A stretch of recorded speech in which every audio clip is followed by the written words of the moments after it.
প্রথম ভিডিওর শুরুতেই তো তোমরা দেখলে যে ঝুমুর নাচ হচ্ছে, আরও অনেক কিছু তোমাদেরকে দেখাবো যদি তোমরা ভিডিওটা কন্টিনিউ করতে থাকো। So hello, welcome back to my channel. এখন কিন্তু প্রায় সন্ধ্যা হয়ে গেছে আর আমরা ট্রলার থেকে সবাই নেমে পড়েছি, কারণ আমরা ট্রলার থেকে নেমে এবার যাব হোটেলে, কারণ সারা রাত তো আর ট্রলারে চলতে পারি না, সেই কারণে হোটেলে আমরা রাতটা থেকে। সারা রাত তো ট্রলারে থাকতে গেলে ভয় লাগবে, কারণ জলে কুমির ডাঙায় বাঘ, সেই কারণে হোটেলটা নেওয়া খুব প্রয়োজন ছিল। তো সেই কারণে আমরা এখন যাচ্ছি হোটেলের দিকে।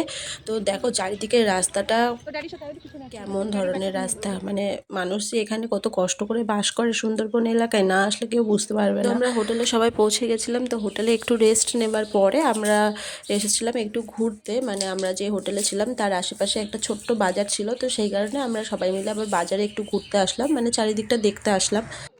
এখানে খুব বেশি দোকান নেই, মাত্র কয়েকটা দোকান আছে। তো এখানে পর্যটকরা এসে এখান থেকে জিনিস কেনে আর কি। তো এখানে শুধু খেলনা বগেরা এসব রয়েছে।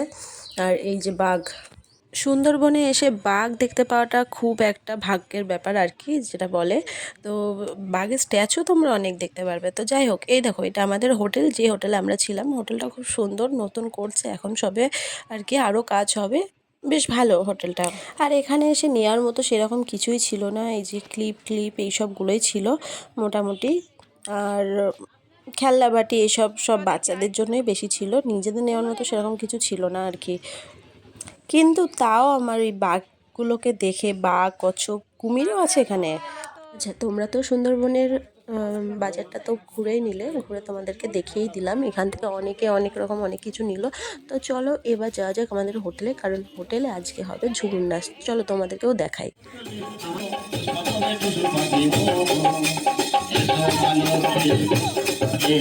আমার ঘরে আলো করে আলো করে আমার ঘরে আলো করে সংসারে মাঝে ঘরে এনেছে সুগন্ধি গোকুলে আদর বেঁচেছি সংসারে মাঝে ঘরে এনেছে সুগন্ধি গোকুলে আদর বেঁচেছি পরিবেশে নিলাম তোমায় বরণ করে আমার ঘরে আলো করে।